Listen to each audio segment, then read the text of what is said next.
ever felt like your life is stuck on repeat? Your thoughts racing around the same old fears, worries, and what-ifs? You're not alone. We've all been there, caught in a mental loop that seems impossible to escape. But what if there was a way out? What if the answer wasn't more thinking, but something simpler, deeper, and far more powerful? In this video, you're about to discover an unexpected truth. Your mind's constant chatter isn't just noise, it's a message from deep within, asking you to pay attention. You'll meet someone who faced their fears head-on, taking a leap they never imagined possible, and what happens next may just inspire you to do the same. Stick with us to the end, because this journey doesn't go where you think it's headed, it goes somewhere better. If you're ready to break free from overthinking and reconnect with your deeper self, make sure you subscribe. Now, join our community and stay tuned. There are plenty more stories and insights coming your way. Have you ever found yourself lost in a swirl of thoughts you simply couldn't escape? You might be folding laundry, typing out emails at your desk, or smiling politely while standing in line at the grocery store. But behind that outward composure, a restless internal dialogue runs wild. These thoughts could be about something as practical as a project deadline or as deeply personal as a relationship conflict. Yet, no matter how much you tell yourself to stop or focus on the present, your mind seems to ignore you. The thoughts persist. What if this doesn't turn out well? What if people don't like me? What if I keep messing up the same way I always have? We often term this repetitive loop overthinking, and it can feel almost like a prison built of our own mental constructs. These cycles of mental chatter can be especially baffling because on the surface, they appear to serve a useful purpose. After all, analyzing a problem or anticipating a challenge can be helpful. But when analysis morphs into endless rumination, repetitive swirling thought patterns that lead to anxiety rather than solutions, something deeper is at play. Philosophers and religious thinkers alike have long recognized that the human mind has a predisposition toward restlessness. In Buddhism, this is sometimes referred to as the monkey mind, jumping from branch to branch, unable to find peace. In Christian mystical writings, the mind is often seen as the locus of temptation or restlessness that distracts from deeper communion with God. Modern psychology uses terms like rumination or obsessive thinking to describe similar phenomena. What then is truly happening when we experience overthinking? The Swiss psychiatrist Carl Jung provided invaluable insight into this question, reminding us that what we consciously experience is only a fraction of our total psychic life.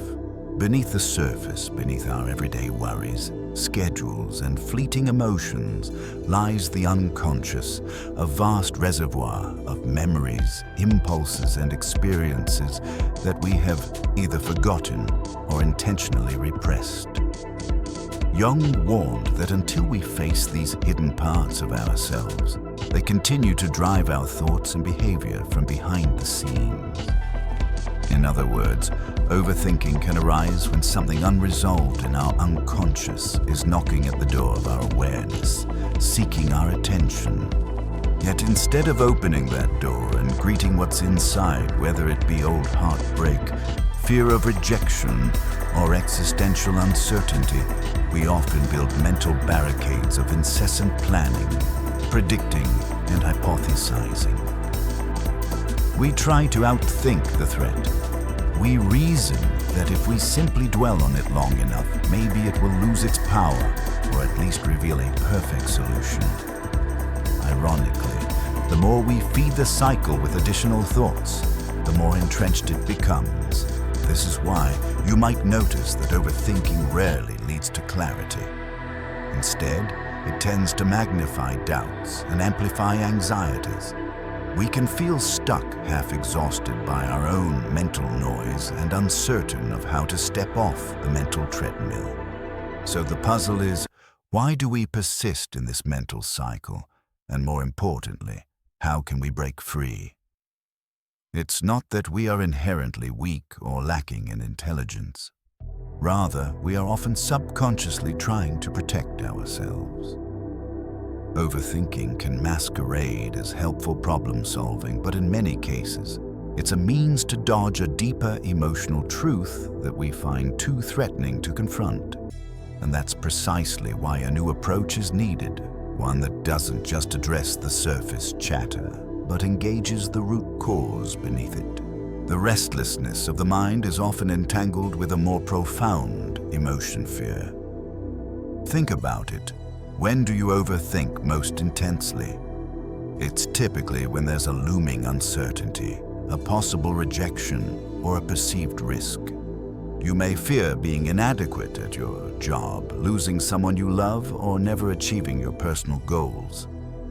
These fears in turn become triggers for the mind to launch into hyperdrive scanning for any potential solutions or evasive maneuvers. On some level, you believe that if you think about a situation hard enough, you will discover the magic key that unlocks safety.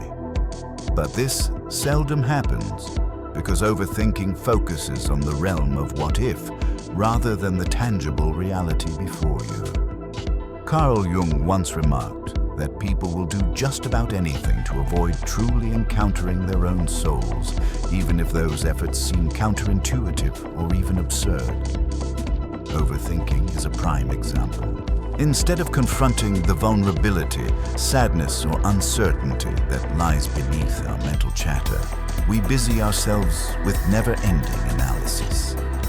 In many religious traditions, avoidance of deeper truth is likened to spiritual ignorance or sin, an inability or unwillingness to let go of our illusions and face a more honest state of being. Regardless of one's spiritual beliefs, the parallel is clear. The mind's frenzy is a distraction from the raw feelings we harbor inside. Why does the mind spin in circles instead of settling down to a quiet acceptance or resolution? One reason is that it's frightening to let go of control. Fear of the unknown is a fundamental human experience, deeply woven into both our psychological makeup and philosophical inquiries about the nature of life. If we could simply solve each potential problem in advance, we think maybe we would never have to face hardship or pain. Yet life does not function that way. It remains inherently unpredictable. When faced with this reality, the ego, which thrives on the illusion of control, often resists by escalating mental chatter. Rather than relinquishing the attempt to manage every detail, it doubles down.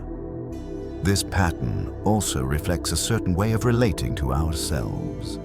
Overthinking can be understood as a strategy, a misguided one that aims to keep us safe. We might not consciously realize this, but the subconscious logic goes something like, if I can just plan for every possible outcome, I won't get hurt again like I did in the past. I'll be prepared. But the truth is that such absolute preparedness is impossible. Instead of bringing relief, the mental hamster wheel becomes a cycle of self-imposed torment. It's also important to note that overthinking can be socially reinforced. In a culture that praises productivity and problem-solving, people who appear to be deeply analytical may be lauded as smart or diligent. While critical thinking is certainly beneficial, there's a thin line between healthy analysis and obsessive rumination. The difference lies in outcomes. Healthy analysis leads to actionable insights or acceptance, whereas rumination leads to stress and paralysis. Understanding which side of that line we're on requires honest self-reflection and often some level of guidance, whether from spiritual teachings, philosophical counsel, or psychological tools. To move beyond surface-level analysis, we need to acknowledge that many of our anxieties are rooted in past experiences. The unresolved events of our personal histories, old traumas, unprocessed losses, or latent insecurities operate in the background. Jungian theory suggests that these experiences dwell in the unconscious, influencing our every thought and action, even when we are not aware of them. Overthinking about future scenarios may mask the fact that we are, in reality, responding to wounds from our past. For instance, imagine someone who as a child felt consistently inadequate because they could never meet a parent's expectations. As an adult, they might overthink every minor decision at work, terrified of making a mistake. On the surface, it appears they are just being conscientious or thorough. Beneath that exterior, however, lurks the echo of childhood shame and the fear of not being good enough.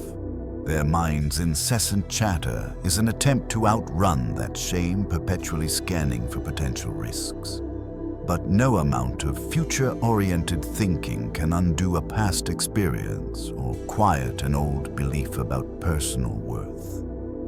In religious and spiritual traditions, there's often a call to examine the heart, seen metaphorically as the seat of deeper truth.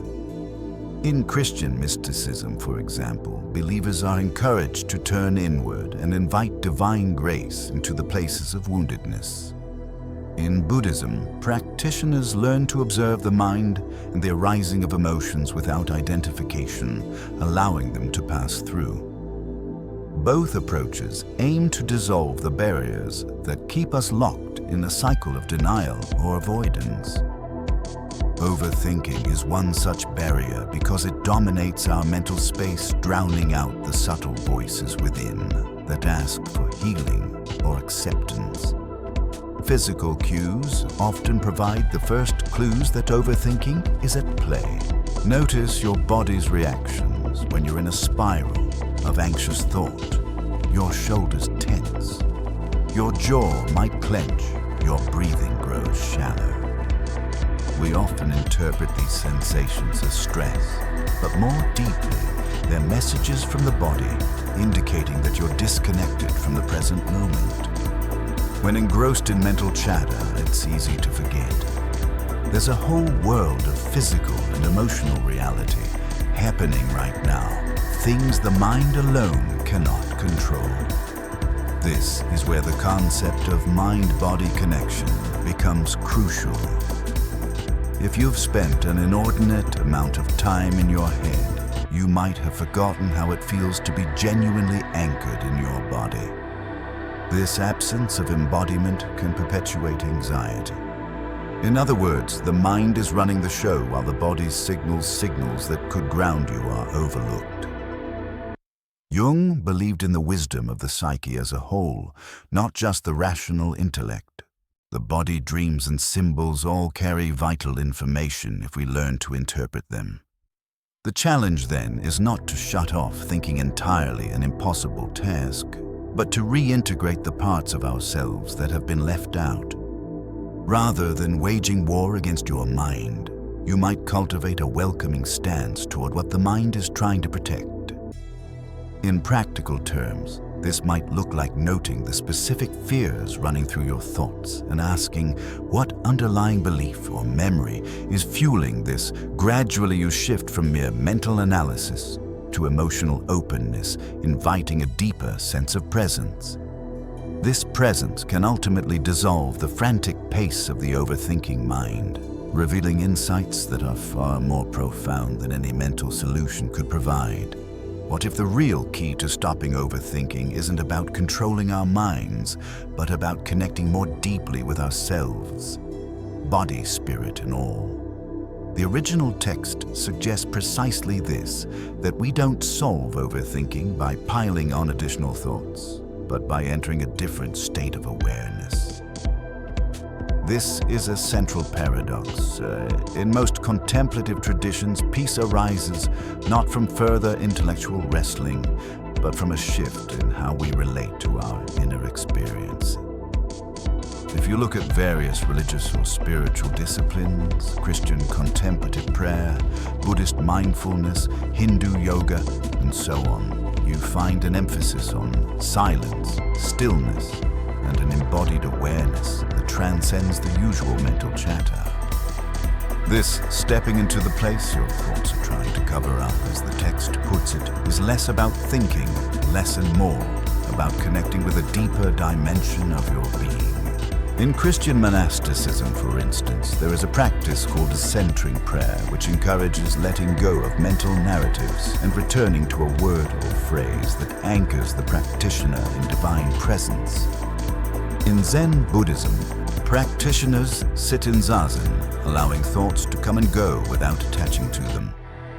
The overarching lesson is that clarity and tranquility often emerge when we stop trying to forcibly steer the mind and instead allow ourselves to dwell in a wider field of awareness.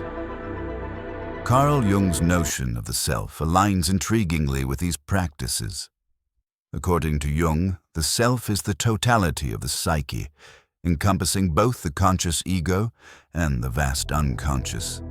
While the ego is preoccupied with daily tasks, roles, and conscious objectives, the unconscious harbors aspects of our personality we have not recognized or have actively suppressed. Overthinking arises in part because the ego tries to handle everything by itself, ignoring that the psyche has other resources. Jung believed true individuation, becoming whole, occurs when we integrate these disparate elements. Overthinking in this context is a sign of disintegration, the conscious mind taking on a weight it cannot handle alone. We see echoes of this integration across world religions. The Christian concept of grace can be understood as assistance that comes when human effort alone is insufficient.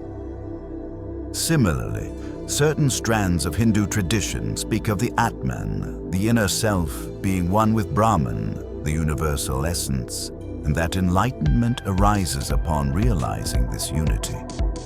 When we remain trapped in the cycle of overthinking, we are in effect blocking out the deeper well springs of wisdom that might effortlessly guide us, if only we'd relinquish the need to micromanage every possibility.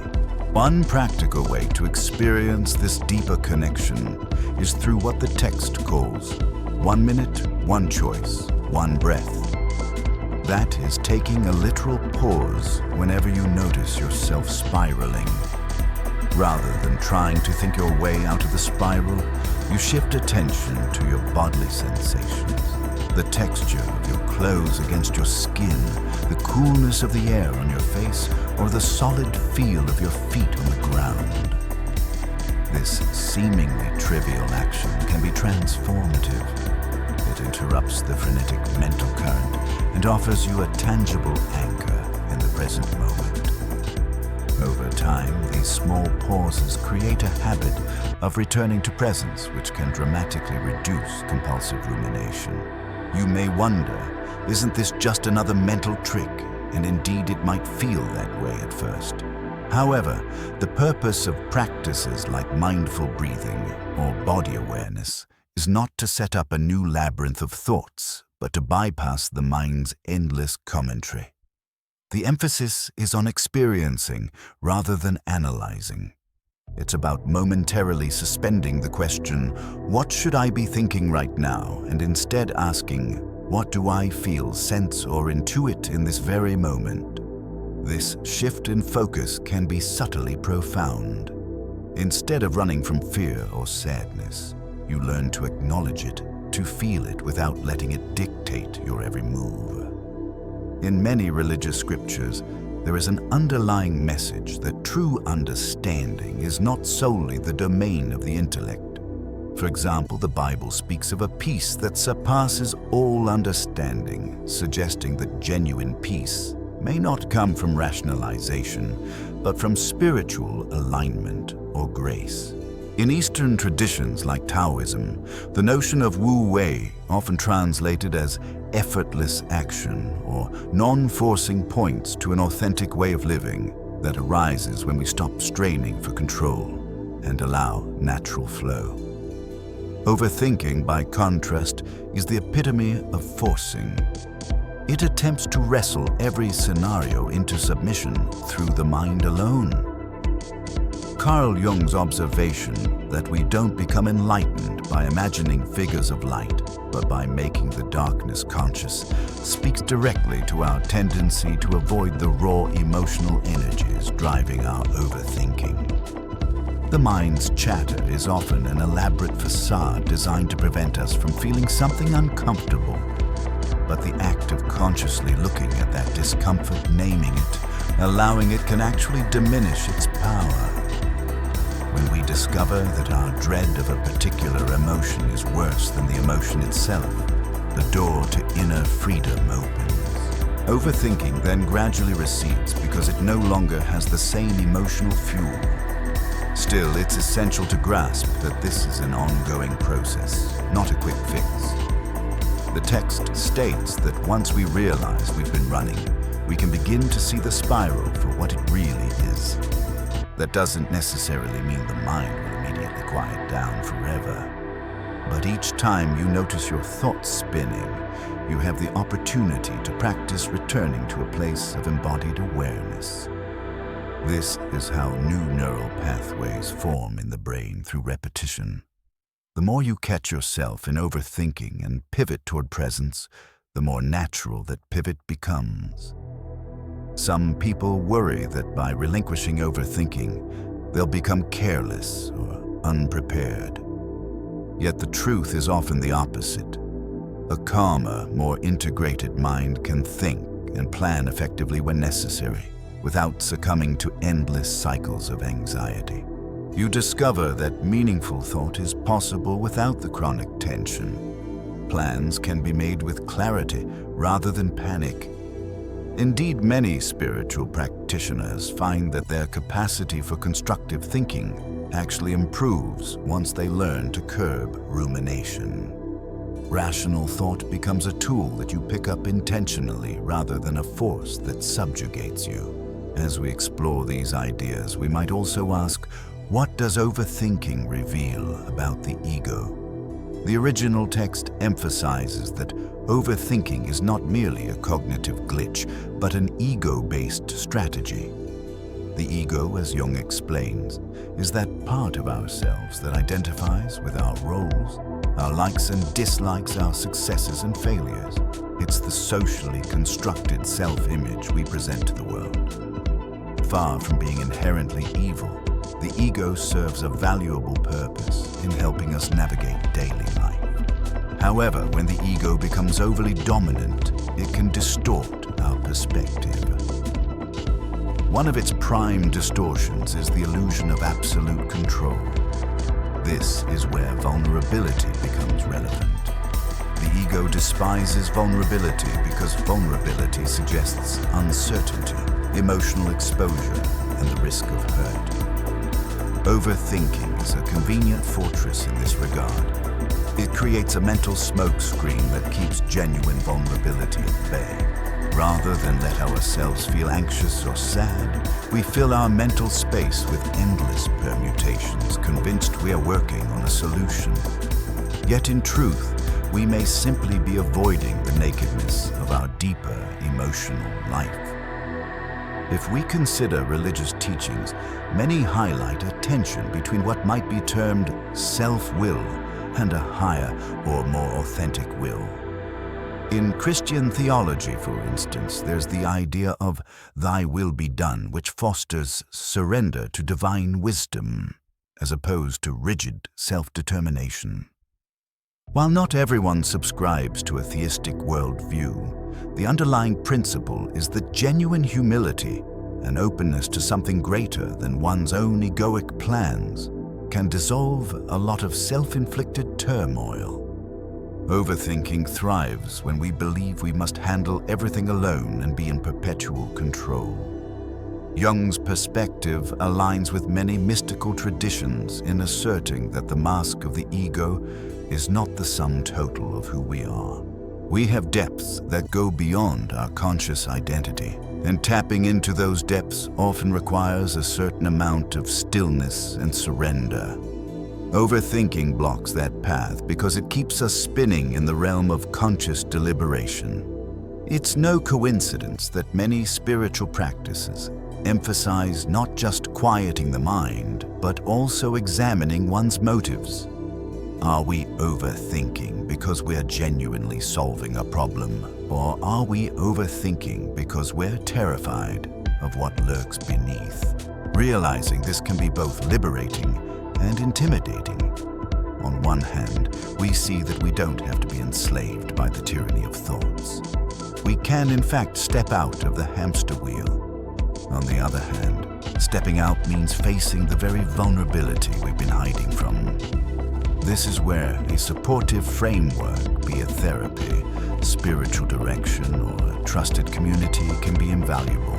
Navigating uncharted emotional terrain can feel daunting, and having guidance or companionship often makes the journey more manageable. Ultimately, the ego's fortress of thoughts might feel secure, but it also isolates us. Genuine connection to ourselves and to others requires letting down our defenses. Overthinking, ironically, is one of the defenses we cling to most tenaciously because it masquerades as intelligence or diligence. But when we become conscious of this dynamic, we can choose a different path, one that prioritizes authenticity over mental loops. In closing part one, let's reflect on what we've established so far. Overthinking is far more than just a nuisance or a bad habit. It's a multifaceted strategy employed by the ego and fueled by underlying fears. This cycle can consume us because it promises false security. If I think enough, I can avoid the pain of the unknown or the unresolved. Yet as Carl Jung, many religious traditions and countless psychological studies inform us, running from emotional truths does not set us free. Rather, it deepens our internal conflict and prolongs our anxiety. We've also considered how overthinking ties into past traumas or unmet emotional needs, revealing that many of our frantic thoughts are not about what might happen, but about what already happened and remained unresolved. By shining a light on this connection, we see that healing overthinking is not as simple as commanding the mind to be quiet. Instead, it involves engaging the deeper layers of our psyche, whether that means facing old wounds, challenging distorted beliefs, or risking vulnerability in the present moment. At the same time, we've noted that genuine relief lies not in trying to control every aspect of life, but in creating space, literal space in our awareness for breath, for embodied presence, and for the possibility that there's wisdom beyond the mind's hamster wheel. Different spiritual and philosophical traditions have long advocated stepping into a more expansive state of being, one in which the mind is a tool rather than a tyrant. The mention of 1 minute one, choice, one breath is a reminder that significant change often starts with very small, deliberate shifts in attention. Looking forward, the path to transforming overthinking involves bridging the gap between our conscious intentions and our unconscious wounds. Such transformation doesn't happen overnight, but each act of self-awareness can open the door to deeper healing. Part 2 of this series will delve into how we can begin to break the cycle, practically using a minute-by-minute approach to interrupt anxious thought patterns and to connect with something more grounded. We'll explore why Carl Jung placed so much emphasis on the unconscious and how we can apply his insights along with wisdom from diverse spiritual traditions to gradually reclaim our minds from incessant rumination. For now, consider how overthinking operates in your own life. Notice the triggers, the bodily sensations, the specific fears that arise. Recognizing them is the first step in loosening their hold. Remember that you are not broken or flawed simply because your mind races. It's a universal human dilemma. The key is learning to respond differently, learning to welcome your deeper emotional truth rather than avoiding it. By the end of this entire exploration, you'll have a more comprehensive toolkit for understanding what overthinking is, why it happens, and how to navigate it in a healthier, more spiritually and psychologically integrated manner. Welcome to Part 2. Where we pivot from understanding overthinking in a broad sense to applying practical methods that can shift our experience on a daily basis. The original text points to an essential principle: merely trying to stop overthinking by brute force doesn't work. Instead, we need to widen our perspective and tap into resources beyond the analytical mind. This may include bodily awareness, spiritual insight, or simple grounding exercises that tie us back to the present moment. The reason these approaches work is that they circumvent the cyclical nature of thought-driven anxiety. Imagine you're lost in a busy city without a map, frantically trying to find your way. Overthinking is like running down every street in a panic, certain you'll stumble upon the right path by sheer effort. Grounded awareness and mindful practices, however, are akin to stepping into a quiet cafe, sitting down and calmly looking at a map or asking for directions. By taking that moment of pause, you allow clarity to emerge. This is essentially what the text suggests when it highlights the importance of pausing for a single minute, focusing on the breath, bodily sensations, or a deliberate act of stillness. Carl Jung's insight into the unconscious plays a pivotal role here. If overthinking is driven by unconscious fears or unresolved emotional material, then any purely mental solution remains incomplete. The unconscious doesn't speak the language of logic alone. It communicates through symbols, emotions, bodily reactions, and dreams. Therefore, the practice of feeling our breath and noticing our body's sensations is not just a relaxation technique. It's a way to listen to the unconscious on its own terms. The body, after all, is a direct conduit to feelings that predate our conscious thoughts. In many religious contexts, there's an emphasis on the sanctity of the present moment. Consider the Christian notion that sufficient unto the day is the evil thereof, urging believers not to get lost in tomorrow's concerns. Buddhism, too, underscores the present moment as the only real space we ever inhabit, advocating mindfulness as the way to experience reality with compassion and clarity. Both perspectives converge on the idea that obsessing over the past or future causes suffering, while genuine peace arises when we rest our awareness in the here and now. So, how do we actually harness this principle in our daily routines? It could be as simple as integrating tiny pauses into your schedule. Before opening your email in the morning, you might close your eyes for 10 seconds and tune into your breathing. When you feel your mind spiral in the middle of a busy day, you might push your chair back from your desk and take a few deep breaths, mentally scanning your body from head to toe. Or perhaps you take a brief walk outside, intentionally noticing the details around you, the way sunlight hits the sidewalk, the sound of leaves rustling. These small acts of mindful presence can disrupt the cycle of rumination more effectively than hours of fruitless mental deliberation. Ultimately, the goal is to train your mind and, by extension, your entire psyche, to recognize that peace is available outside the boundaries of overanalysis. By stepping out of the mental circus and into embodied presence, you start to realize that not every worry requires a detailed plan or solution. Sometimes the best solution is to feel and allow, trusting that you're capable of handling life's complexities without losing yourself in a torrent of thought let's delve deeper into the 1-minute technique the text alludes to. On the surface, it seems almost too simple to be effective. Yet the power lies in the fact that 1 minute is universally accessible. Nearly everyone can find 60 seconds to pause, regardless of how busy they are. During that minute, the focus is not on solving or thinking, but on sensing. You redirect your attention from your mental chatter to your immediate physical reality. How do your feet feel on the floor? Can you sense your heartbeat? Is your breathing shallow or deep? Are your shoulders tight? This shift accomplishes two things. First, it breaks the chain of mental dominoes that perpetuates overthinking. Each thought in the chain triggers the next, leading to an exponential growth of worry or rumination. By purposefully stepping out of that chain, even briefly, you disrupt the momentum.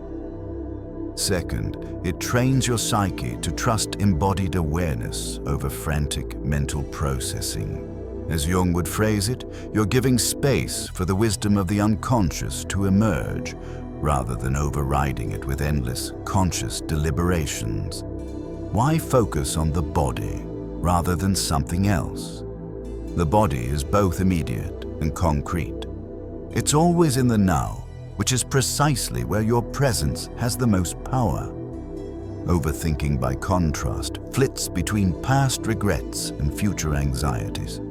When you anchor in bodily sensation, you align yourself with the present moment.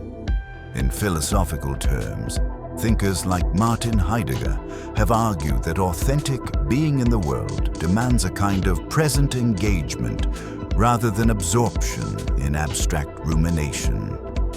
In religious contexts, such as Christian or Buddhist monastic traditions, the body is often seen as a vessel for spiritual experience, one that can guide us to deeper truths if we pay close attention. If you find that your mind continues to wander during this minute, that's entirely normal. The practice isn't about achieving perfect mental silence, but about noticing when the mind drifts and gently returning to the sensation at hand. In that noticing, you're building a new muscle, one of mindful awareness, which with practice becomes more robust. Over time, you'll likely find that this 1-minute pause extends naturally. Perhaps you'll spend 2 or 3 minutes in focused presence, or you'll employ the technique multiple times a day. Each instance acts like a small but powerful wedge that can prevent overthinking from fully taking hold. You might also explore variations of this pause. Some people find it helpful to place a hand on their heart or abdomen, physically reinforcing the connection to breath and body. Others might incorporate a short phrase or mantra, something like, "I am here," or "This moment is enough." These personal touches are optional, but can enhance the impact if they resonate with you. Overall, the beauty of the 1-minute technique lies in its simplicity and adaptability. It doesn't require special equipment, extensive training, or a specific belief system. It's a universal tool that aligns with core human truths, that we are more than just our minds, and that peace often arises when we ground ourselves in the here and now. As you begin to employ these brief pauses, a broader question may surface. What happens after I've stepped out of the spiral of thoughts? The text suggests that a gateway opens a bridge to something deeper, a realm where thinking calms down and intuition, or inner knowing, takes precedence. This shift can feel foreign if you're accustomed to constant mental chatter, but it's also remarkably freeing. Carl Jung and many spiritual traditions point to the fact that we possess an innate wisdom that goes beyond rational problem solving. Some might call it the still small voice, while others refer to gut instinct, inner guidance, or the Holy Spirit. Whatever the terminology, the underlying idea is that once the analytical mind quiets, another mode of perception becomes accessible. this doesn't negate reason. Rather, it complements it with a more holistic understanding that includes emotional, somatic, and even transcendent elements. Consider how many significant decisions in life, such as choosing a life partner, changing careers, or moving to a new place, often hinge on more than simple pros and cons lists. At some point, intuition or feeling plays a role. Overthinking can drown out those subtler signals because it floods your awareness with verbal or conceptual noise. By cultivating moments of stillness, you make space for deeper discernment. Religious thinkers throughout history have emphasized listening to the heart or soul, a process that requires quiet and trust qualities that overthinking undermines. Another dimension of accessing deeper wisdom involves acknowledging and integrating emotions. Overthinking frequently arises when we suppress or fear emotions like sadness, anger, or longing. The mind tries to fix or avoid them through compulsive thinking rather than letting them be felt. Yet emotions can carry essential messages. For example, consistent anxiety might signal you're living out of alignment with your values, or unacknowledged grief might indicate that you haven't fully processed a painful loss. Jung would argue that these unresolved feelings remain in the unconscious and fuel the cycle of overthinking until they are recognized. When you allow yourself to feel what's actually there, be it fear, sadness, or a simple restlessness, the emotional energy can move and transform. It's akin to letting a wound breathe so it can heal. Paradoxically, once you grant your emotions the attention they need, they lose their overwhelming power to hijack your thoughts. You might still experience them, but in a more regulated, less chaotic form. Gradually, this frees up the mental space that overthinking once occupied. For many, this journey of letting the mind settle and allowing deeper emotions to surface can be challenging. Support, whether spiritual guidance therapy or a close-knit community, can make a tremendous difference. Engaging with a trusted counselor or mentor can provide a safe container to explore emotions you've long sidestepped. In religious communities, confession or pastoral counseling can serve a similar function, offering the grace of being witnessed and heard without judgment. Ultimately, the transformation isn't about escaping reality. It's about meeting reality on a deeper level than frantic mental strategies allow. Once you discover that your intuition and capacity to feel are not threats but allies, the need to overthink diminishes. You find yourself living with a new baseline of calm, even when life remains imperfect or uncertain. Many people assume that if they stop overthinking, they'll become passive or complacent. Yet real-world experiences show the opposite can occur. When you're no longer drained by endless internal commentary, you have more energy and clarity to handle practical tasks. Your mind is free to focus on concrete steps rather than being bogged down by 1,000 hypothetical scenarios. In the original text, there's an emphasis on the fact that overthinking is not merely about having too many thoughts, but about feeling too little. This points to a disconnect between head and heart, or mind and body. When you restore that connection, you don't cease to think altogether. You think more effectively. You might discover that tasks you once approached with dread or confusion now seem simpler or less intimidating because you're not carrying around the baggage of unprocessed fear. This improved functionality also resonates with certain productivity philosophies that emphasize clear mind, clear action. For instance, the getting things done. GTD methodology encourages capturing tasks and then releasing them from your mental loops so you can engage with them in a focused way. While GTD isn't inherently spiritual, the underlying principle mirrors the idea that an uncluttered mind is more nimble and capable. When you're stuck in overthinking, your mind is anything but uncluttered. Moreover, real clarity about what you want, be it in relationships, career, or personal growth, tends to arise when you're not locked in mental warfare. Jungian psychology would say that once the ego steps aside, the fuller self can guide you toward what resonates with your deeper nature. This can manifest in making decisions that from the outside might seem bold or unexpected, but feel undeniably right to you. Religious traditions might interpret this as divine guidance or the prompting of the spirit. Philosophers might frame it as living authentically in accordance with your true self. Regardless of the lens, the theme is consistent. Removing the static of overthinking allows a clear transmission of genuine intention. Another aspect to consider is the ripple effect on interpersonal relationships. Overthinking can cause you to second-guess every social interaction, worry about others' judgments, or rehash conversations ad nauseum. Once you cultivate a calmer internal state, you become less reactive and more genuinely present with others.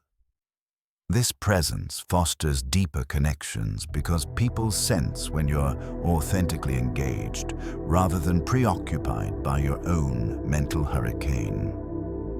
In religious communities, this might be seen as practicing loving presence or charity, while in secular terms it's often called empathetic listening or mindfulness in relationships. Nonetheless, it's important to remember that the shift away from overthinking is not instantaneous. Old habits die hard, and the mind can easily fall back into its old grooves during stressful times. Therefore, consistency in practice and gentle perseverance are key. Every time you find yourself caught in another spiral, you can choose again to step out of it, perhaps with a single breath, a 1-minute pause, or a short prayer. Over time, these choices accumulate, laying new neural pathways and forging a mental environment where overthinking is no longer the default. We should also address the deeper psychological work implied by making the unconscious conscious. According to Jung, this process, often referred to as individuation, involves integrating the shadow. Those parts of ourselves we've disowned because they seemed unacceptable or too painful. Overthinking often arises when the shadow is knocking at the door, trying to deliver a message we don't want to hear. That message might involve unresolved guilt, shame, anger, or grief. It could also involve hidden strengths or desires we've sidelined due to fear or cultural conditioning. In practical terms, integrating the shadow can happen through various channels. Psychotherapy, for instance, offers a structured setting to explore these hidden dimensions of the self. Dream analysis, a method Jung popularized, allows us to interpret the symbols and narratives that arise from our unconscious while we sleep. Art therapy or journaling can similarly open windows into emotions or memories that the rational mind avoids. From a religious standpoint, practices like confession-guided spiritual retreats or certain forms of contemplative prayer can serve a similar function. The key is creating a safe space, external or internal, where these suppressed elements can emerge without immediate judgment. Why does this matter for overthinking? Because often, the endless cycle of thoughts is fueled by something we're not acknowledging within ourselves. For example, if you have a deep-seated fear of being alone, you might overthink every step of a new relationship, analyzing every text message or facial expression. But no amount of mental checking will relieve that core fear. Only facing and understanding it will. Once you acknowledge I have a real terror of abandonment because of past experiences, you can begin to heal that wound directly. Over time, the mind feels less compelled to create mental smoke screens. It's worth underscoring that confronting the shadow doesn't mean drowning in negativity or becoming mired in self-criticism. On the contrary, it's an act of compassion to bring these disowned parts of ourselves into the light. Jung believed that what we disown tends to run our lives from the shadows, hence the famous quote, "Until you make the unconscious conscious, it will direct your life, and you will call it fate." The text we're exploring echoes this sentiment, suggesting that overthinking will continue until we face what's truly driving it.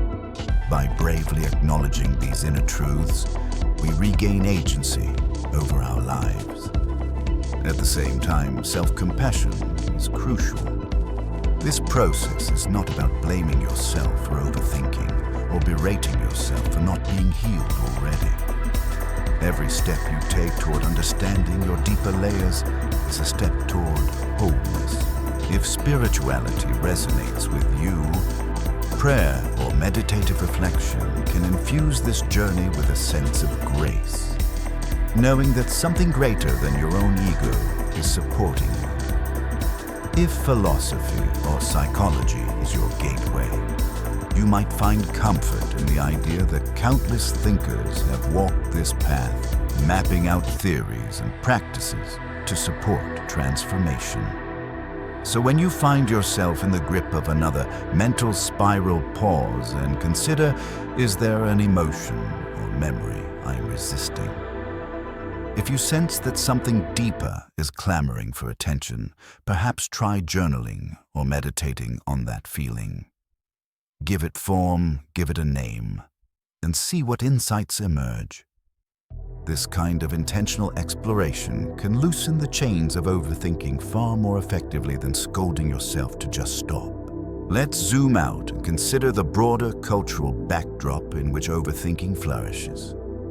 We live in an era of constant information, bombardment, social media updates, news cycles, and work notifications pounce on us from every direction. The result can be a collective mindset of perpetual vigilance where we feel compelled to be prepared for any eventuality. Overthinking in this context becomes normalized or even valued. People might label you as detail-oriented or thorough, when in fact you're trapped in a cycle of anxious rumination. Philosophically, we can trace some of this to modernity's focus on rationalism and control. Since the Enlightenment, Western thought has elevated the rational mind to a near supreme status. While this has led to technological and scientific advancements, it also has a shadow side, an over-reliance on intellect at the expense of other forms of knowing. Religious or spiritual perspectives that emphasize mystery and surrender have become less central in many societies, leaving a gap where overthinking can easily settle in. After all, if you believe that everything can and should be understood through intellect alone, you're more likely to spin your mental wheels trying to solve existential questions that defy purely rational solutions.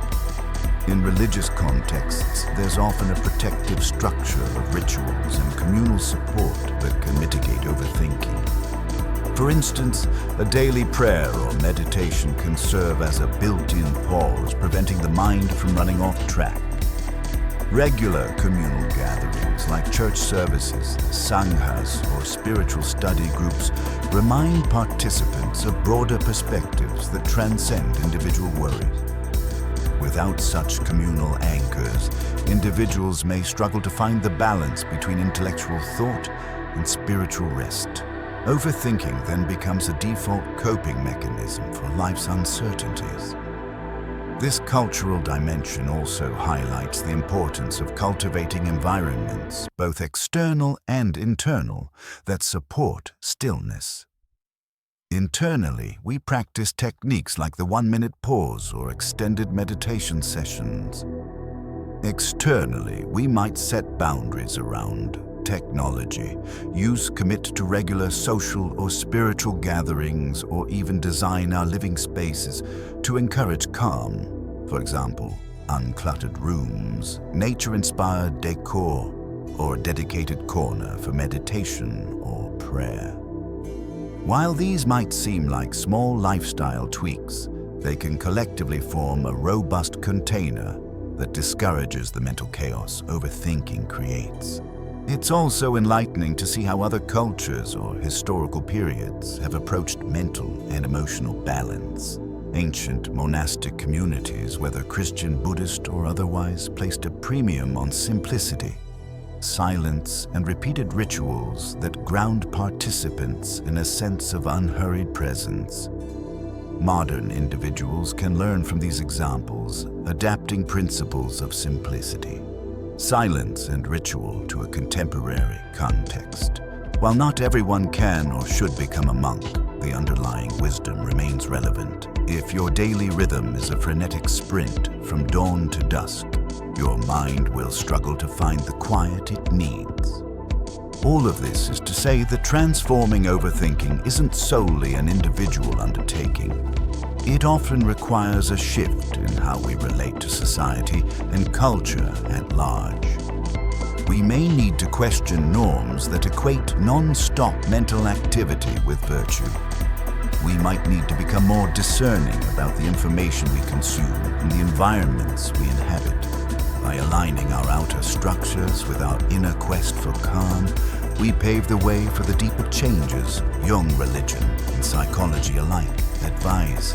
As we wrap up, Part 2. Let's integrate these threads into a cohesive picture of how we can break the cycle of overthinking. First, we acknowledge that overthinking is a symptom of deeper emotional and psychological tensions, often linked to past wounds or unrecognized fears. Trying to think our way out of this cycle only perpetuates it. Instead, the path forward involves interrupting the mental spiral through simple embodied practices like mindful breathing, 1-minute pauses, or short bursts of meditation. These practices anchor us in the present moment and create a buffer that prevents anxious thoughts from gaining unchecked momentum. Second, we realize that these moments of stillness serve as gateways to deeper self-awareness. As we reorient attention toward our bodies and inner feelings, we begin to notice what lies beneath the chatter, perhaps an unacknowledged sadness, a long-standing fear of rejection, or a spark of intuition we've been ignoring. By letting these deeper realities surface, we also open the door for genuine healing. Jung's emphasis on making the unconscious conscious is not just an intellectual exercise. It's a transformative process that reconfigures how we see ourselves and our world. Third, we see that self-compassion and external support are essential.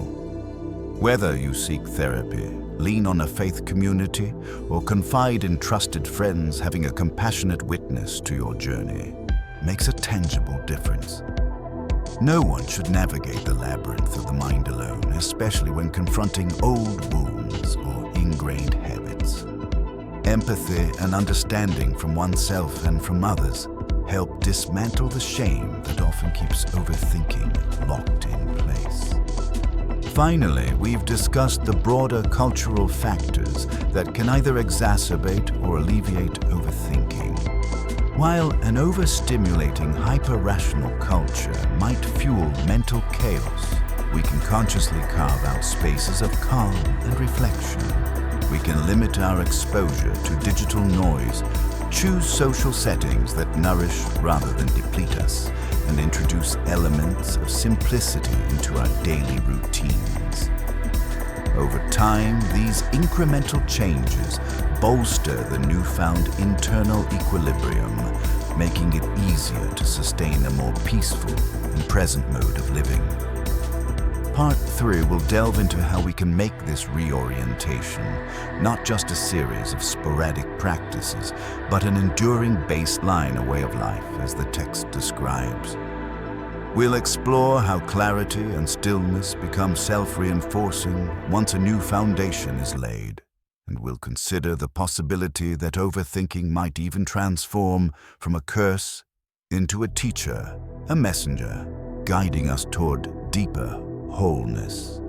If there's one message to carry with you right now, it's that the shift out of overthinking is possible, and that it begins with small, deliberate acts of presence.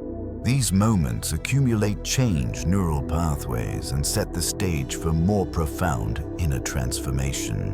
Welcome to part 3 of our journey into understanding and transforming overthinking. By now, you've seen how deeply ingrained the habit of incessant mental chatter can be, and you've also glimpsed a roadmap for moving beyond it. As we move into this concluding section, our focus turns to anchoring the insights we've gained into a stable, long-lasting way of being. Let's recall a fundamental point. Real stillness is not about eliminating thoughts altogether. It's about no longer being enslaved by them. The original text references a state in which thinking fades and intuition speaks a subtle shift in which the mind, rather than being the master, becomes a valued servant to a deeper awareness. In many religious traditions, this is akin to a moment of grace where one's own effort merges with something more profound, be it divine love, inner wisdom, or the collective unconscious. Philosophers might describe it as living authentically in the face of life's inherent uncertainties. The question then is how to make this state not just a fleeting glimpse, but the new normal. Carl Jung's concept of individuation suggests that once we realize we've been identifying too strongly with our ego and its concerns, we begin to seek alignment with the greater self. In day-to-day life that translates into noticing when we slip back into overthinking and gently returning to a more embodied, open stance. Over time, these repeated returns create a rewiring of both mind and body, enabling us to dwell in a calmer, clearer baseline more consistently. One key to sustaining this is to view each recurrence of overthinking as an opportunity rather than a failure. Instead of thinking, "Oh no, I'm spiraling again. I must not be making any progress," we can respond with curiosity. What's triggering me right now? And what deeper truth might this be pointing me toward? In so doing, overthinking transforms from a crippling pattern into a teacher. Each spiral highlights the vulnerabilities, fears, or unacknowledged emotions still residing within us, and each provides a chance to integrate those pieces of the psyche. Religious teachings often talk about trials as pathways to greater faith or understanding, and psychologically we can see these moments as catalysts for self-discovery. We also need to maintain practices that keep us grounded, whether it's daily meditation, prayer journaling, or conscious movement like yoga or qigong. A regular routine acts like a lighthouse. Even if storms of anxiety arise, we know we can return to these practices to find our bearings. These practices need not be lengthy or complicated.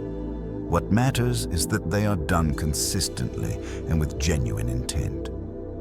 If you're spiritually inclined, you might incorporate rituals or ceremonies that connect you with a sense of the sacred. If you lean toward the philosophical or psychological, you could develop personal check-ins and mindfulness exercises tailored to your lifestyle. Finally, it's beneficial to cultivate relationships that reinforce our commitment to presence rather than perpetuate overthinking. Surrounding ourselves with individuals who value authentic communication and emotional honesty can counterbalance cultural and social pressures that fuel mental busyness. In some faith communities, this is provided by fellowship groups or spiritual mentors. In secular contexts, it might be close friends who share an interest in emotional well-being and self-growth. In either case, the common thread is mutual support, and the recognition that collective wisdom often arises when people come together with open hearts. Another potent tool for solidifying a new baseline is the conscious reframing of life's challenges. Often overthinking intensifies during hardships when we lose a job, face a medical crisis, or experience relational turmoil. In these moments, the mind rushes in to fill the gap, concocting endless scenarios to preempt disaster or rationalize blame. Yet, as the text suggests, it's precisely during adversity that we have the most significant opportunities to deepen our practice. If you can pause in the midst of turmoil and ground yourself in the present moment, you discover that even the harshest realities are more approachable than your exaggerated fears might have you believe. In many religious narratives, there's a motif of trials leading to transformation. Biblical figures like Job, for instance, endure great suffering, but eventually reach a deeper understanding of faith and resilience. In Buddhism, suffering is viewed as the impetus for seeking enlightenment, spurring practitioners to awaken from ignorance. Jung would see these trials as external manifestations that force us to confront internal aspects of ourselves, elements we might otherwise never address. Overthinking often ramps up when we sense that a difficult situation is about to reveal something uncomfortable about who we are. But if we greet the difficulty with an attitude of curiosity and self-compassion, we move closer to the resolution we truly need. At a practical level, this reframing means applying the same 1-minute or mindful breath techniques, not just in everyday stress, but in moments of acute crisis. When chaos erupts, give yourself a brief pause, 1 breath, 1 moment to feel your body's reaction. Instead of immediately launching into a flurry of problem-solving or self-critique, anchor yourself. Ask what emotion is dominant right now. Is it anger, fear, sadness, or something else? By naming it, you step out of pure reactivity and into conscious awareness. This small pivot can drastically reduce the intensity of overthinking, preventing it from spiraling into an uncontrollable mental storm. Of course, practical problem-solving remains essential for real-life challenges. Yet you'll likely find that solutions come more organically once you've exited the tunnel vision of anxious rumination. You might realize that your meltdown over a job interview is less about the interview itself and more about an old fear of inadequacy that traces back to childhood. That insight can prompt you to address the root fear, perhaps through journaling therapy or heartfelt conversation, rather than obsessively rehearsing interview responses. In religious contexts, you might pray for guidance not just to succeed at the task at hand, but to understand the emotional or spiritual lesson embedded in the challenge. In essence, reframing adversity as a teacher changes our orientation from defense to discovery. Instead of bracing ourselves for the worst, we open ourselves to the possibility that hardship can catalyze growth. Overthinking, which thrives on worst-case scenarios, loosens its grip because it no longer has the element of unacknowledged fear to exploit. The more we practice this in real-life situations, the more stable our new baseline becomes. Eventually, calm presence and thoughtful responsiveness start to feel second nature, outshining the old habit of mental overdrive. As you become more adept at halting the overthinking spiral and engaging with deeper emotional truths, you may notice subtle yet profound changes in your everyday life. Tasks that once seemed burdensome may feel lighter because you're no longer carrying the weight of perpetual dread or self-doubt. Relationships can improve dramatically too. Without a relentless stream of second-guessing in your mind, you become a better listener, more open to genuine dialogue, and less prone to reading hidden criticisms into others' words. Spiritual and philosophical teachings suggest that such changes are evidence of moving from a reactive mode of living to a responsive one. In a reactive mode, every event, big or small, triggers a cascade of anxious thoughts, each fighting for dominance in your psyche. You might find yourself snapping at loved ones or making rash decisions simply because your mental bandwidth is overloaded by internal noise. In a responsive mode, however, you have enough internal space to consider what's really happening both around you and within you before choosing a course of action. This space fosters wisdom, empathy, and a more authentic expression of yourself. Over time, this internal shift can evolve into what the text refers to as a new baseline of clarity. Jung's term, individuation, encapsulates a similar idea that you're becoming more whole, allowing conscious and unconscious elements of your psyche to cooperate rather than conflict. Religiously, you might call this process sanctification or spiritual maturity, indicating a closer alignment with the divine or with ultimate truth. Regardless of terminology, the experience is one of growing coherence in your life. Your values, actions, and deeper feelings start to align, making it less likely that overthinking will run unchecked. This is not to say you'll never slip back into worry or mental chatter. Life remains complex, and challenges will continue to arise. The point is that you'll have the tools and the inner stability to catch yourself earlier and recover faster. A thought spiral that once consumed days of your mental and emotional energy might now last only a few hours or minutes. You'll also become more attuned to early warning signs like a sudden spike in muscle tension or a familiar loop of negative self-talk and can apply the grounding techniques before the spiral gains momentum. As your internal landscape becomes less chaotic, you may feel drawn to larger questions of purpose or meaning. Freed from the tyranny of overthinking about daily minutiae, you can direct your mental and emotional resources toward self-discovery and making a positive impact. Some people find they have more mental space to volunteer or to pursue creative projects they've long postponed. Others sense a call to deepen their spiritual practice or explore philosophical inquiries that once felt too daunting. In all these cases, the core idea is the same: less mental energy wasted on rumination leaves more room for genuine engagement with life. Ultimately, this shift marks a transformation in how you relate to yourself and the world. Overthinking thrives on a perceived gap between you and your experiences, an attempt to mentally manage or control them. When that gap diminishes, you're able to meet life with a more unified presence. Rather than flailing in the waves of every thought and emotion, you become like a seasoned sailor who knows how to navigate changing winds without losing sight of the horizon. A significant part of maintaining this new baseline is ongoing self-inquiry. Overthinking often recedes when we start asking better questions, ones that steer us toward clarity rather than confusion.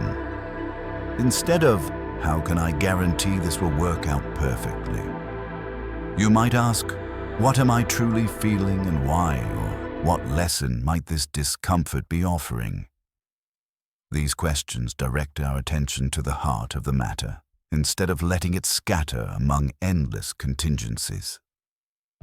In many religious or spiritual frameworks, self-inquiry is integral to devotion or practice. For instance, Saint Ignatius of Loyola developed the exam, a daily review, where one reflects on moments of consolation and desolation, essentially noticing when one felt connected or disconnected from deeper values or divine presence. In Buddhism, practitioners use mindfulness to continuously observe where their minds wander, and then gently bring focus back to the breath or the present moment. While each tradition offers its unique style, the common element is cultivated awareness and intentional habit of looking within. Philosophically, existentialists like Jean-Paul Sartre or Martin Heidegger highlight the importance of authenticity in the face of life's inherent uncertainties.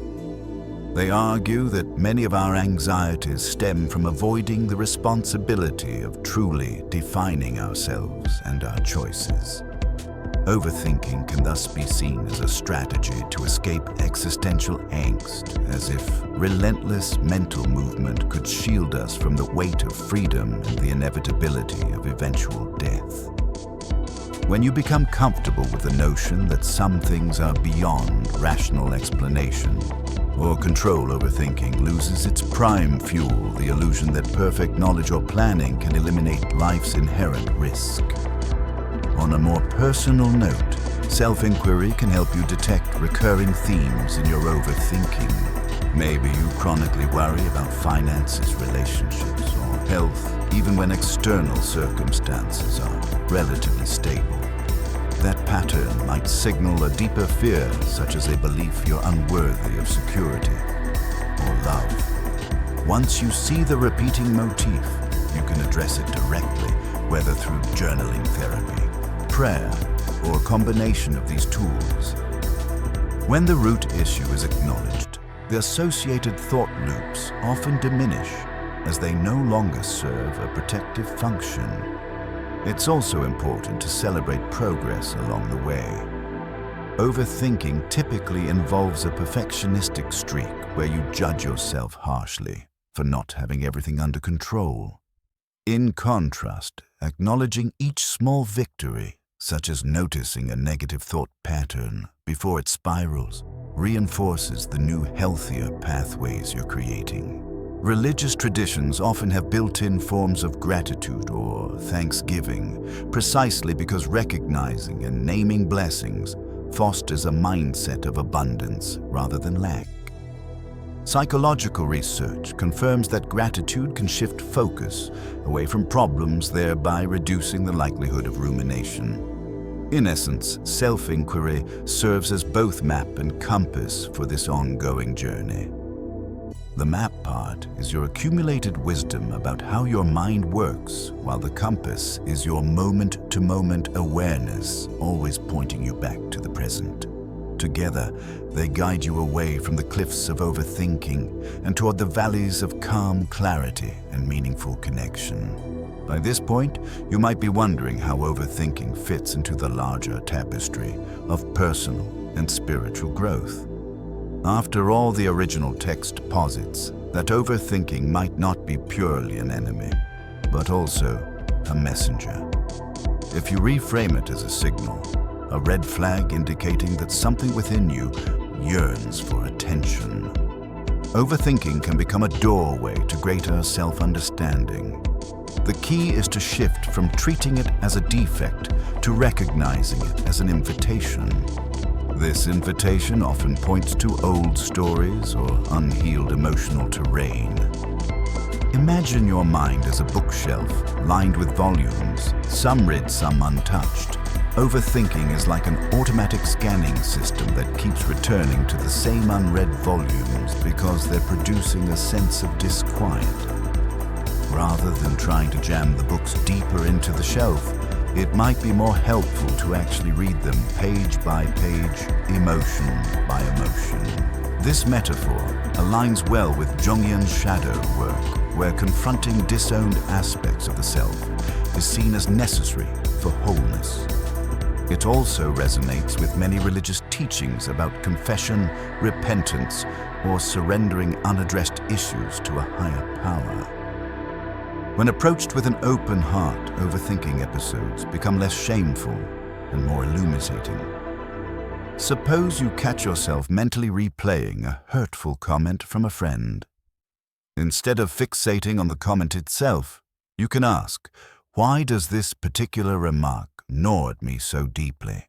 What does it say about my insecurities or my hunger for approval? The moment you identify that underlying dynamic, you move closer to resolution. You might realize you've always felt overshadowed by siblings, leading you to be overly sensitive to criticism. Suddenly, the The swirl of thoughts reveals a deeper narrative, and you have the chance to address it maybe through journaling conversation or reflection in prayer or meditation. Religious and mystical traditions might describe this as a process of purification or sanctification where old wounds and habitual patterns are brought to light so they can be cleansed or redeemed. From a purely psychological viewpoint, it's about integration and self-acceptance, acknowledging that every piece of your history forms a part of your psychological landscape. In both cases, the final outcome is similar. You emerge more whole, more at peace, and less prone to anxious spirals. It's also worthwhile to note that not all overthinking arises from trauma or deep-seated fears. Sometimes it's a byproduct of overcommitment, poor time management, or an environment that bombards you with too many choices. In such cases, practical steps like simplifying your schedule, reducing digital noise, or learning to delegate tasks can dramatically reduce mental clutter. But even then, the impetus to overcommit might trace back to a desire to please others or to prove your worth. Hence, the deeper inquiry often remains valid. Ultimately, recognizing overthinking as both symptom and signal allows you to harness its energy in a constructive way. You learn to say, "Oh, here it is again. My mind is spinning. Let me pause and see what needs my attention right now." This stance of compassionate curiosity transforms what once felt like a mental prison into a catalyst for genuine growth. As our exploration nears its end, it's vital to remember that transforming overthinking is an ongoing journey rather than a finite goal. People sometimes seek a magic bullet, a single insight technique, or prayer that permanently liberates them from mental restlessness. While moments of profound breakthrough can happen, sustained change usually involves repeated practice and incremental shifts over time. It's a bit like learning a musical instrument. At first, every note requires focus, but eventually playing becomes more fluid. The same holds true for the instrument of your attention. In many spiritual lineages, the notion of lifelong practice is explicit. Monks, nuns, and dedicated lay practitioners devote years, even entire lifetimes, to deepening their sense of presence and union with the divine or ultimate reality. Psychological traditions encourage ongoing self-reflection and new coping strategies as life evolves. Perhaps the busiest periods of your life will demand shorter, more frequent grounding exercises, whereas quieter times might allow for extended retreats or in-depth therapy. The specifics can vary, but the underlying principle is the same. Keep tending to your inner garden, and it will continue to flourish. One practical step is to set realistic expectations. Overthinking often thrives on perfectionism, the idea that if we just do things right, we'll be entirely free of anxiety. When that unrealistic standard isn't met, we may default back into blame and worry. So reframe your journey as one of gentle progression. Every time you realize you're overthinking and then practice a pause, you're reinforcing a new neural and emotional pathway. Each instance of self-awareness is a win, no matter how small. It also helps to reflect on how far you've come. Periodically take stock of specific scenarios that once triggered major overthinking and see whether your response has changed. Maybe you used to lose sleep for days worrying about a meeting at work. But now you can catch those anxious thoughts after a few hours and find a calmer approach. That's meaningful progress, even if it's not the total eradication of anxiety. For many, keeping a journal or sharing insights with a supportive friend or mentor can make these small victories more concrete and encouraging. Lastly, hold space for the mystery that remains. Even the most enlightened figures in religious or philosophical traditions acknowledge that life retains a sense of mystery, and no one is immune to the occasional surge of doubt or fear. Accepting this mystery as part of the human experience can paradoxically bring peace because you're no longer fighting the natural flow of uncertainty. Instead, you greet it with the same presence and curiosity you've developed throughout this process, sidestepping the trap of overthinking and opening yourself to deeper wisdom, be it psychological, spiritual, or both. In short, your relationship with your mind can become a friendship rather than a battleground. Overthinking doesn't vanish overnight, but as you cultivate presence, address old wounds, and integrate aspects of yourself you once disowned, its hold diminishes. And in the space that emerges, you'll find a richer, more textured experience of life, one in which your thoughts are allies rather than adversaries. We have traversed a substantial distance together, from identifying the nature of overthinking and its ties to deeper fears, to understanding how small acts of mindful presence can intercept mental spirals, to embracing the larger transformative process that Carl Jung, religious traditions, and psychological theories all highlight. As we conclude, it's helpful to remind ourselves that the essence of this journey is not about banishing thoughts, but about reconnecting with a wholeness that the chatter of the mind once obscured. Overthinking can be a clever adversary, masquerading as logical concern or responsible planning. However, by now you recognize that real safety and clarity do not come from rehearsing every possible outcome. They emerge from integrating your emotional truth, trusting in a wisdom that extends beyond mere rationality, and honoring the present moment as the primary field of action. When you see yourself sliding back into anxious rumination, remember the techniques you've learned: the single-minute pause, the grounding in bodily sensation, the willingness to ask, "What am I avoiding feeling?" These become the daily bread of your new, more peaceful life. The spiritual dimension, whether you name it God the Self or simply the mystery of existence, plays a crucial role for many. Openness to grace, or at least the possibility of something larger than the individual ego, loosens the iron grip of overthinking. Philosophically, you might conceive of this as acknowledging the inherent unpredictability of life, which invites humility. Once we accept that not everything is within our control, the compulsion to manage life purely through mental strategies diminishes. We begin to operate from a deeper sense of trust, a quiet confidence that we can meet what arises with resilience and creativity. If you practice a specific religion, integrating these principles into your worship can be profoundly enriching.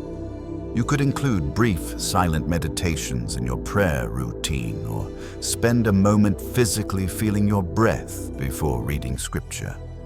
If you identify more as spiritual but not religious or secular, the same principles apply. Moments of silence, mindfulness, and an acknowledgement of a deeper, often non-rational intelligence within can become part of your daily regimen. What matters is consistency and sincerity, not adhering to any particular label or dogma. In many ways, overthinking was never the true enemy. It was a signal, a red blinking light on the dashboard of your psyche. Now that you know how to interpret that light, you can address the underlying issues rather than just trying to turn it off. This is the real triumph, discovering that what once tormented you can guide you toward greater self-knowledge and lasting peace. May you carry these insights forward, weaving them into the fabric of your life.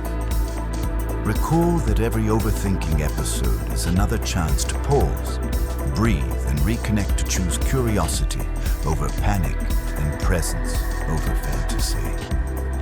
Gradually, the mind storms subside, revealing a clearer sky, a place where your true nature can shine without the distortion of incessant worry. This is the homecoming. The original text described a return to yourself in all your depth and dignity, no longer held captive by the relentless surge of untamed thoughts. Looking back, it's clear this story isn't simply about overcoming worry or quieting a busy mind. It's about reclaiming your peace, one courageous moment at a time. You've seen how facing fears and embracing vulnerability can turn life's toughest moments into powerful opportunities for growth. This isn't about perfection. It's about recognizing that even your struggles can guide you towards something better, something deeper within yourself. I genuinely hope you found inspiration and encouragement here, enough to begin transforming your own relationship with your thoughts and feelings. But now, I'd love to hear from you. What resonated most? Have you faced similar crossroads in your life? Let's talk about it. Share your experiences and insights in the comments below. Your voice matters, and your story could help someone else find their own path forward. Thanks for watching, and don't forget to subscribe. We're in this journey together.